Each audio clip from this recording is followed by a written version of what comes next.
The classroom door slammed open. Everyone jumped. Principal Warren didn't say a word at first. He walked straight to my desk, leaned down and whispered so only I could hear. "There's a 4-star general in the front office. He asked to speak with you. Alone." I blinked. The room went still. Someone muttered, "What, is she in trouble?" But I didn't say anything. I just stood up wearing the same white medic coat they'd all laughed at this morning and followed him down the hallway. And as the sound of my footsteps echoed off the lockers, nobody laughed now. That morning, I didn't expect anything special to happen.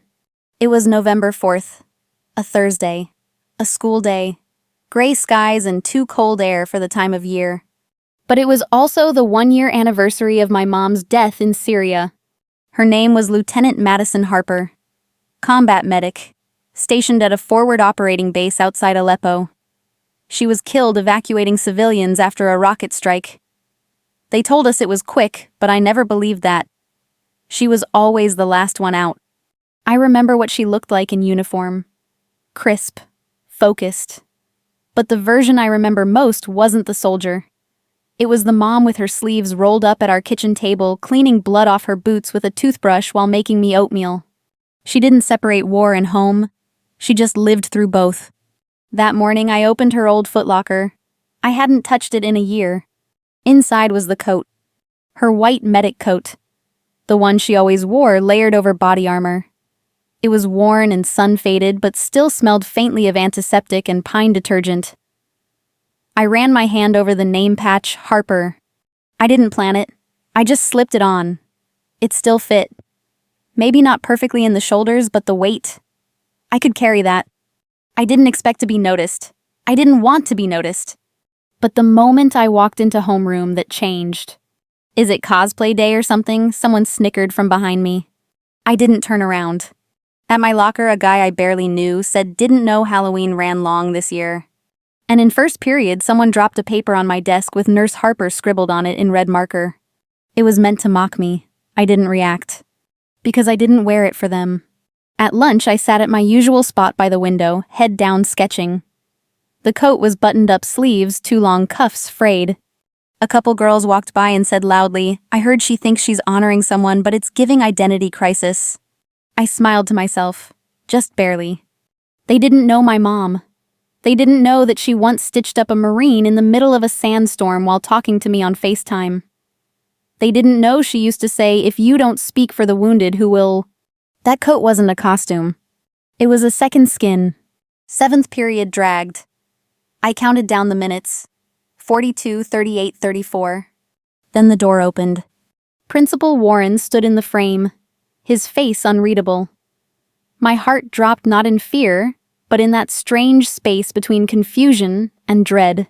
He walked over, leaned in, and said it quietly. "There's a general here to see you. He says it's urgent." The class froze. The teacher didn't even ask questions, just nodded. I stood slowly smoothing the front of the coat. A few kids snickered under their breath. I didn't care. Because somehow I knew this had nothing to do with detention, and everything to do with her. As I followed him down the empty hallway, my boots echoing against the tile, I kept thinking, why now? Why today? Why would a 4-star general come to see me, wearing this coat? Then we reached the office door, and I saw him. Tall, ramrod posture, crisp uniform with silver stars on each shoulder. He turned as I entered, and before anyone could speak, he did something that stole the breath from my lungs. He saluted me first. I didn't return the salute right away, because I didn't know if I was supposed to. I wasn't in uniform, not officially. I wasn't enlisted, trained, or even military family in the eyes of the Department of Defense anymore. My mom was gone. Our ID cards expired. Our mailbox stopped getting VA newsletters months ago. But still his hand went up crisp, deliberate. And then he nodded. "Zoe Harper," he said. "Your mother? She was a damn legend." His voice cracked slightly. Then he extended his hand. I shook it. Mine was trembling. I glanced over and saw Mrs. Clevens, the secretary, standing awkwardly behind the desk. She had tears in her eyes. So did the janitor just outside the hallway, who had stopped mopping mid-swipe to stare. "I'm General Marcus Thorne," he said. "I served with Lieutenant Madison Harper in Syria. I owe her my life. That morning felt like years ago now. But it wasn't. It had only been hours. When I'd first walked through the school gate wearing my mom's white medic coat, I knew it would get attention, but I didn't expect cruelty. In homeroom, someone snapped a picture and whispered, "Watch her go viral. Sad girl wears dead mom's jacket." In English class, as I reached into my bag, someone behind me said, "She thinks she's in MASH or something." Another voice added, "You're not that special." Even the teacher gave me a funny look. Not mean, just confused. Like I had broken some invisible dress code of grief. But I didn't wear the coat for them. At lunch, the whispers followed me from table to table like flies. I sat alone as usual. That's when Tyler, a kid from gym class, plopped into the seat across from me. He was loud, popular, the kind of guy who always wore his varsity hoodie even when it was 80 degrees out. He pointed at the coat. "You trying to be a hero or something?" I looked at him, deadpan. "No, I'm trying to remember one." He paused, then laughed and stood up. Whatever Doc he said, miming a salute as he walked away. "Don't forget to take vitals before the final exam." The whole table laughed. That was the worst part. It wasn't just one person. It was the swarm of it. The constant erosion of silence. My mom used to say pain is loud, but dignity whispers. I whispered all day. Not one teacher asked. Not one counselor pulled me aside. I didn't blame them. Grief makes people uncomfortable. Teenagers even more so. But by 7th period, I just wanted to disappear. That's why when Principal Warren stepped into class and said there was someone here to see me, I thought maybe I was finally being called in for violating some dress policy. That the coat was a disruption. Instead, it was this. A general. Standing in my school's front office. Saying my mother was a legend. He asked me to sit. We went into the small conference room near the main hallway. Mrs. Clevens brought us water like it was a job interview. "Your mother saved 6 of my men in a collapsed building," General Thorne said, his voice low. "We told her not to go in.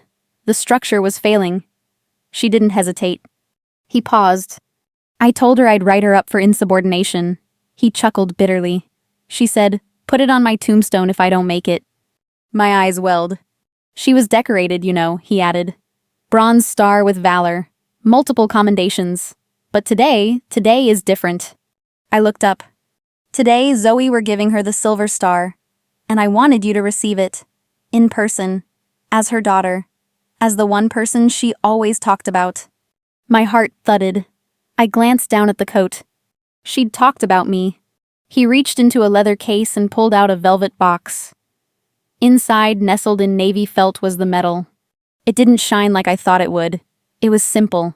Humble. Like her. He handed it to me, then pulled out a folded letter. "She wrote this for you. 3 days before she died. Said if anything ever happened, you'd know what to do with it." I stared at the envelope. On the front, in my mother's neat handwriting to Zoe, in case I didn't get to say goodbye. I swallowed hard. Mrs. Clevens quietly stepped out of the room. The general stood. "There's one more thing," he said. "Your principal asked if I'd be willing to say a few words. We'd like to honor your mom's service during morning announcements tomorrow." But I told him this couldn't wait. I furrowed my brow. "Wait for what?" He smiled thinly. "For people to know what kind of woman raised you." He gestured to the coat. "They laughed at you today. But when I saw you walk through that door, wearing her coat on the day she died, you honored her better than any flag ceremony ever could." He paused. "I know she'd be proud." And for the first time all day I cried. I didn't open the letter right away. I sat there staring at the envelope for a long time, my fingers brushing over her name like it might smudge.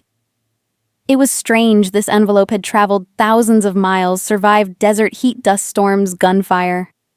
And now it was here. In my lap. In a school conference room that still smelled faintly of dry erase markers and printer ink.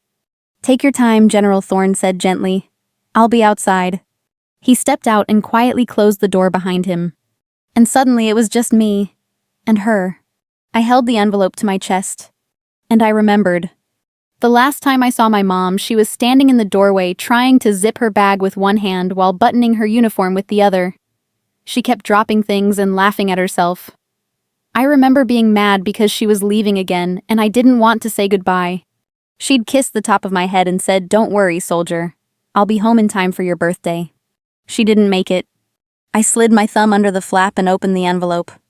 Inside was a single-page handwritten.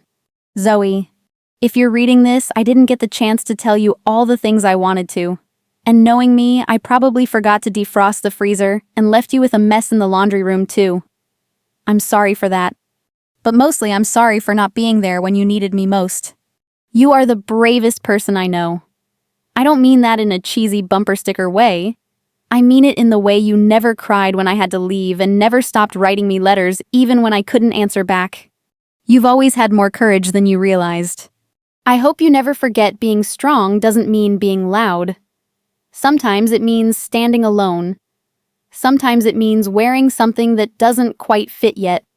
If you ever miss me, wear my coat. Let people say what they want. Let them laugh, because they don't know what you carry. But I do. And I always will. With love, Mom." By the time I finished reading, I couldn't see through the tears. I folded the letter slowly like it was made of glass. There were no fireworks, no dramatic music. Just silence and the sound of my breath catching in my throat. And in that moment, I realized something I hadn't let myself believe all day. I wasn't wearing her coat to mourn her. I was wearing it to remember her.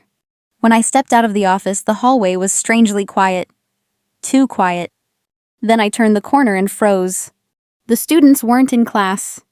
They were all gathered, dozens of them, just outside the front office, packed shoulder to shoulder in stunned silence. Standing in the middle of them was Principal Warren holding the intercom mic. Next to him stood General Thorne. He looked at me and smiled. "She's here," he said into the mic. "Zoe Harper, daughter of Lieutenant Madison Harper. Today we recognize your mother's service and your strength in carrying her legacy forward." I didn't speak. I didn't need to. General Thorne stepped forward and handed me the silver star out in the open in front of every classmate who had mocked me, whispered behind my back, or rolled their eyes at the old white coat.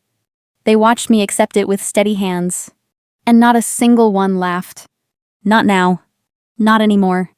After the crowd dispersed, a boy I barely knew came up to me. His eyes were red. "My uncle was in Iraq," he said. "He didn't come back either. I just wanted to say sorry. For earlier. For everything." I nodded. Then another girl approached. And a teacher. And the school counselor. One by one, people looked me in the eye and saw something new. Not a girl playing dress-up. Not a sad orphan looking for attention. They saw me. And maybe for the first time in a long time, I did too. That night, I placed the silver star on my mom's folded flag in the living room. Then I opened her footlocker, gently folded the medic coat, and laid it on top. I didn't need to wear it again right away. Because I carried her now in my voice, in my spine, in my silence.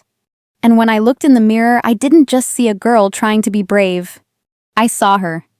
The silver star looked small in my hands. You'd think a medal that meant so much would feel heavier. But it wasn't the weight of the medal that pressed on me. It was everything it represented. Courage. Sacrifice. A name whispered after the world had moved on. I placed it back into its velvet case, set it beside my mother's folded flag, and stood in the middle of the living room in silence. The kind of silence you don't fill with words. The kind she used to sit in after long deployments, just watching the ceiling fan turn, one hand still resting on her bootlaces. I didn't go to school the next day. Principal Warren left me a voicemail telling me I was excused. He even offered to have someone walk me from class to class when I returned, just in case, he said, though he didn't explain what he meant. I didn't need protection, not anymore. But I did need space. So I took the day to visit her grave. The National Cemetery was quiet, a few flags fluttering the breeze, soft and dry. I brought the medal with me, not to leave behind, just to show her. I knelt by the stone and traced the inscription. Lieutenant Madison Harper, U.S. Army Medic, Beloved Mother, 1985-2021. If you don't speak for the wounded, who will? I smiled. She had insisted that quote be included.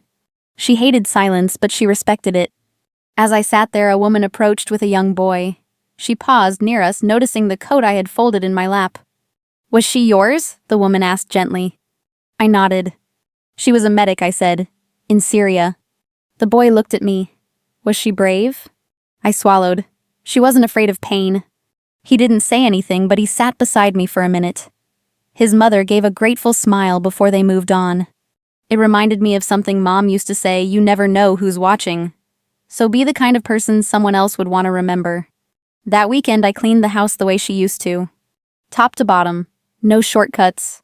She believed a clean house was a kind of discipline. I found one of her old notebooks under the couch, a deployment journal she used to scribble in between shifts. Inside were lists, observations, half-finished poems. But one entry caught my eye. Day 127. Zoe's drawing again. She sent me one of a field of flowers with a girl in the middle. I miss her more than I can say. I hope she never stops seeing the world in color. I wiped my eyes and kept reading. Sometimes I worry she won't understand why I do this, that I won't be there to explain it. But maybe, just maybe, she'll feel it when she puts on this coat. She had known. Somehow she had known I'd wear it. On Monday I returned to school. No coat this time, just me. And yet, everything felt different. Hallways that once felt cold and narrow now felt open. Faces that once looked through me now met my eyes. Tyler walked up at lunch and offered me a sandwich. I didn't know what to say last week, he mumbled. So, I brought you peanut butter. It's what my mom packs when she's trying to be nice. I took it, thanks. He looked like he wanted to say more, but didn't. That was okay. He didn't need to. In history class, Mr. Phelps paused mid-lecture. Zoe, he said, would you be willing to tell us about your mom? I hesitated, but then I nodded. I stood slowly and walked to the front of the room. I didn't have a speech. I didn't prepare a slideshow. I just spoke. About the woman who taught me that courage doesn't shout. That love isn't loud. That some uniforms don't come with rank, but still command respect. I told them about the coat, the letter, the moment the general saluted me before I ever earned the right to wear a badge. I told them she was the bravest person I knew, not because she faced war, but because she always remembered to come home soft. After class, a girl from the back row caught up to me in the hallway. Hey, she said, twisting her bracelet. My mom was a Navy nurse. She passed last year. I never told anyone. I nodded. It's okay. We didn't need to say much more. Grief recognizes itself. That night I drew again. For the first time in a year, I pulled out my sketch pad and started with a blank page. No flowers this time. Just a white coat gently folded, resting on the shoulders of a young girl walking forward. I didn't draw her face. Because it could be anyone. 3 weeks later, a letter arrived from the Pentagon. Not for my mother. For me. It was a formal invitation typed on heavy stock paper with a gold seal pressed near the top.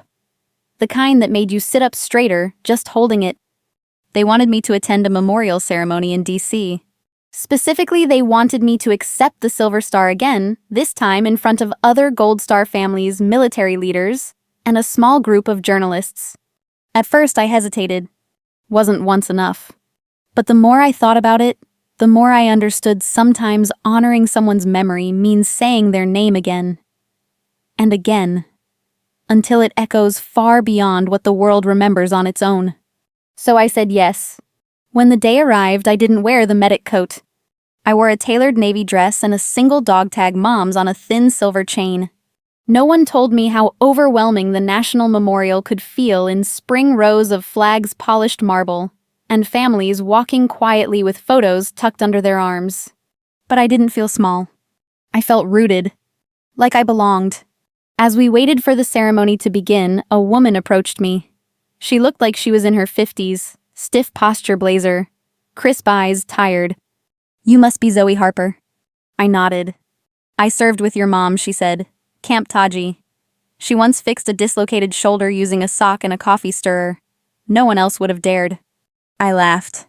That sounds like her. She reached into her purse and pulled out a faded photo, Mom grinning wide, holding up a baby goat like she'd just won a trophy. She said she missed you every single day. The ceremony itself was quiet, dignified. Name after name read aloud, each followed by a pause. When they called Lieutenant Madison Harper, the breeze seemed to shift. And when my name followed, accepting on her behalf her daughter, Zoe Harper. I felt hundreds of eyes on me. But I didn't shake. I walked to the stage and accepted the medal again. Not because I needed the spotlight, but because she deserved more than silence. After the ceremony, General Thorne found me again. "Got a minute?" he asked. We walked to a quiet part of the memorial lawn away from the press and formalities. "I've been thinking," he said. "You ever considered speaking publicly, I mean?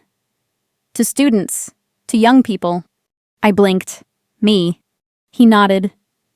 "There are a lot of kids out there who've lost someone. Parents, siblings, friends. You walked through the fire and didn't turn cold." I didn't have an answer. He handed me a card. "Think about it." I looked at the card later. It wasn't just his number, it was a speaking engagement coordinator at the Department of Defense. I went home and put the medal back where it belonged. But something had changed. I wasn't just carrying her memory anymore. I was carrying a message. Back at school, things had shifted too. Tyler had stopped making dumb jokes. He now volunteered with the JROTC.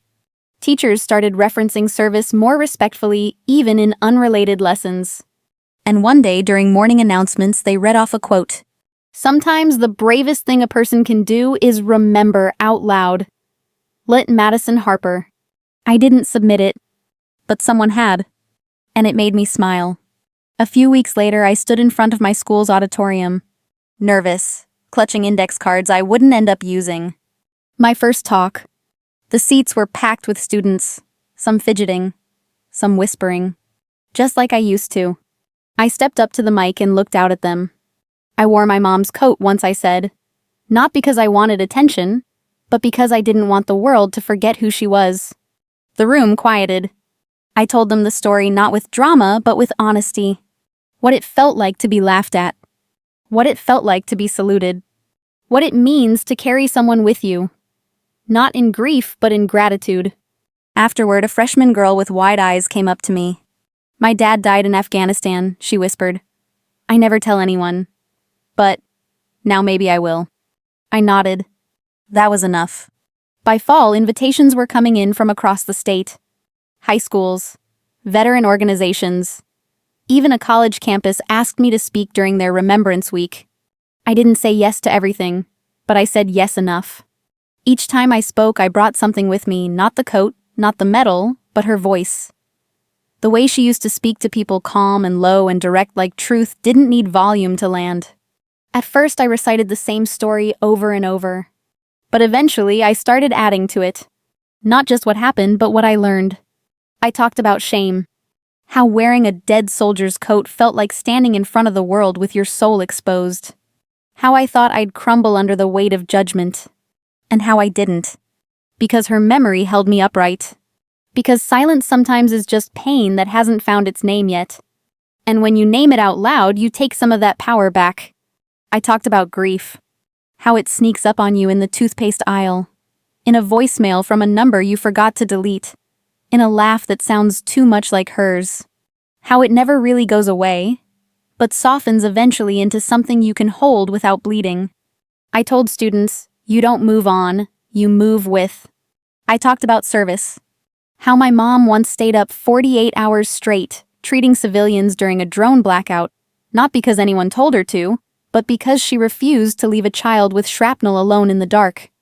I talked about how she never liked medals, but she wore her insignia with pride, not for recognition, but as a promise. A promise to show up. And I talked about fear. Mine. The fear of not living up to her name. The fear of being just a kid standing where real soldiers once stood. And how over time I realized something she had always known. You don't have to wear a uniform to carry a legacy. One night after a talk in a small town near Fort Bragg, an older man waited quietly while others filed out. He was tall, stooped slightly, with the unmistakable bearing of someone who once stood at attention. When he reached me, he didn't shake my hand. He saluted. Then he said, "Your mother saved my son." I blinked. "She... what?" "Mosul," he said. 2009. My boy was in a convoy that got hit. She was the first on the scene. He told me she stayed by his side even after the medevac arrived. I couldn't speak. He pressed a folded piece of paper into my hand. "It's from him." Inside was a short message I wouldn't be here without her. Now I won't forget her. Back home, I sat on my bed with a dozen letters spread out across the comforter. Students, soldiers, strangers, all writing to say thank you.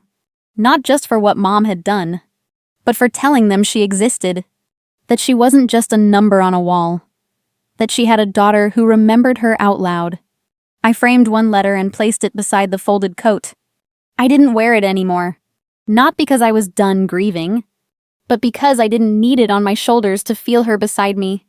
That winter I was asked to speak at Arlington, a national wreath-laying ceremony. Families from across the country, senators, reporters, generals, and me, standing where she once stood. I began with a breath. Then I said, I used to think wearing my mom's coat would make people remember her, but what I've learned is that memory isn't about fabric. It's about voice. And today, just for today, I'd like to borrow hers. The wind was cold on my face, but my words were warm and strong. And for the first time, I didn't feel like I was telling her story. I was telling ours. There's a photo I keep by my bed now. It's simple. No medals, no ceremony, no uniforms. Just Mom sitting in the backyard holding a cup of tea. Barefoot, wind in her hair, laughing at something no one remembers. That's how I want to remember her. Not just the soldier, not just the medic, but the woman who painted my toenails in desert colors because every girl should feel camouflaged and fabulous. Years have passed since that one moment in the hallway, since I stood in her coat and let the world laugh. It seems so far away now. And yet I remember it like a fault line. A line I crossed, from grief into grace. I still get letters, from kids who've lost parents in service, from veterans who never knew how to speak to their children, from mothers who say, I hope my daughter remembers me like you do. And sometimes, from classmates. From Tyler, who now serves in the National Guard. From the girl who once mocked me for playing dress-up, now a nurse in training. They don't say I'm sorry. They say thank you. They say I didn't understand. But I do now. Every year on the anniversary of her passing, I go back to the cemetery. Not to cry, though sometimes I do, but to speak. I tell her what's changed, who I've met, where I've spoken, what I've learned. And I always end the same way. Mom, you didn't just save lives. You built one inside me. I've learned something else too. That legacy doesn't live in parades or press. It lives in quiet things. A voice steadied at a podium. A hand held after class. A daughter stepping forward when the world least expects it. So if you've lost someone, if you carry a name that feels too big for your shoulders, just know this. You don't have to shout. You don't have to prove. You don't even have to wear the coat.